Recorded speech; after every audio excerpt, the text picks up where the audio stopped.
The World Cup entered its fourth decade with more teams and more games than ever before. There was a shift to new and very different territory. The striking natural beauty of Africa matched by the enthusiasm of its people. But for South Africa, there were few home comforts.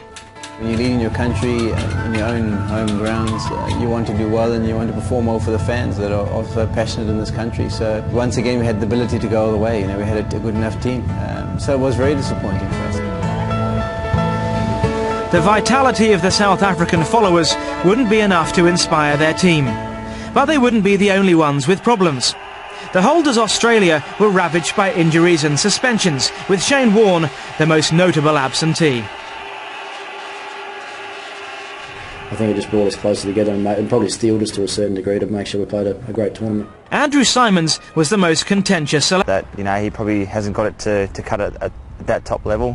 We all knew as teammates that he definitely had it. I think it was and absolutely smashed the attack around. That really set his career up, set us up, and really got us off to a great start. It was hard to believe that an iconic venue such as Newlands was opening its doors to World Cup cricket for the first time. It's a ground which simply demands the highest standards. Of course, that was Brian Charles Lara's forte. His 100 against South Africa was a warning unheeded. And that's going all the way. That's gone for 6. Vintage Lara. He just flipped it. Internal politics would make an unwelcome appearance, with matches in Zimbabwe and Kenya affected. But there was a World Cup debut for Namibia, who might almost have taken a perverse pleasure from bowling to Sachin Tendulkar on one of his many good days. As it transpired, he was just warming up. I think the greatest World Cup memory in 2003 World Cup, again we played against Pakistan and Centurion, and we were chasing 275. They had probably one of the best attacks in the world. Superb shot. And it really worked out well. I had a decent contribution in winning that game for India, so definitely a special game for me. Tendulkar would enjoy his African odyssey, ending the tournament as leading run scorer by quite some margin and man of the series. Meanwhile, the co-host Kenya would provide some unusual pre-match entertainment. Cornered Leopards doesn't quite have the same ring to it, but try telling that to Sri Lanka. They were the biggest scalp as the Kenyans celebrated a place in the Super Sixes. And that's it, it's over, it's all over here in Nairobi. The Kenyans have beaten the Sri Lankans. Maurice Adumbe with the final wicket after 5 from Collins Abuya, sparking unprecedented scenes at the Gymkhana Club in Nairobi.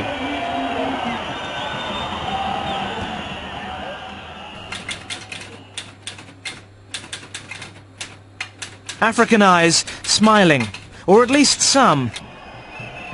The South Africans needed victory in their final game to move forward. We've come close on many occasions of advancing and getting just a little bit further and moving on in the tournament, and just again stumbling at a little hurdle that's a mistake that we certainly have learned from. I think every time there's rain about now, the guys always say, "Oh, remember it's +1." In dreadful conditions against Sri Lanka, the South Africans were staying on top of the revised target, but declined a run on the very last ball, believing they had enough to win, not to tie. It would be a calamitous mistake. You do feel responsible more so when you're captain than just a normal player.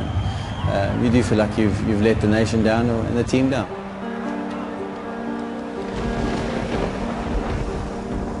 That pervading sense of injustice, of what might have been.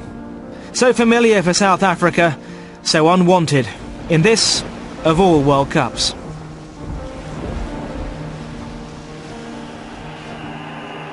Australia had proved in '99 that adversity brought out the best in them.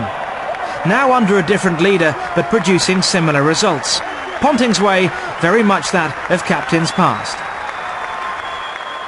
Ricky always does his best by leading from the front, and I suppose too it's sort of what he does to actually inspire us. Not really what he says, it's actually what he does on the field.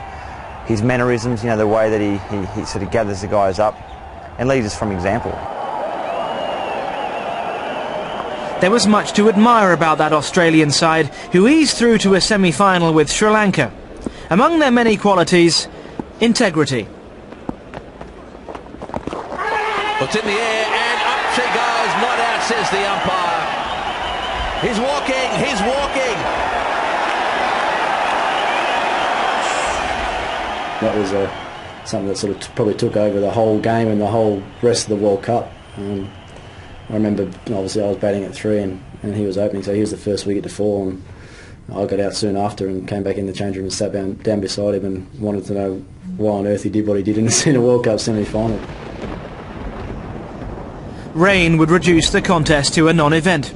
Australia through to the final via Duckworth-Lewis. And there's what they're all playing for. The prize was on view. Kenya and India one step away. The crowd, obviously, I mean, it always been extremely supportive, and I felt that, you know, wherever we travelled, the reception that we got was superb.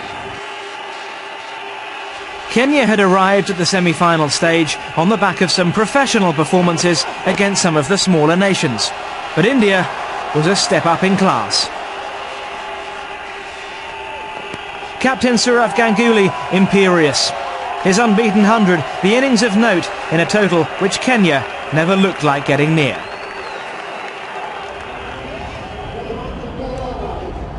An Australia-India final promised much, some people doing anything for a decent view. You know, such a big moment in your life, you are bound to get anxious and you know, a bit of nerves, but pre-match the thought process was such that yes, we will win. I think the first over of the final, Zahir Khan bowl went for 15 or 16. That just got us off to a great start, and you could sense that India were a bit nervous about what lay ahead for them over the next 6 or 7 hours. The first over had been just a hint of what was to follow. Ponting himself with the highest individual score in a World Cup final. A devastating innings and a total to drain the last ounce of belief from even the most confident opponents. 140 not out in his first World Cup final as captain.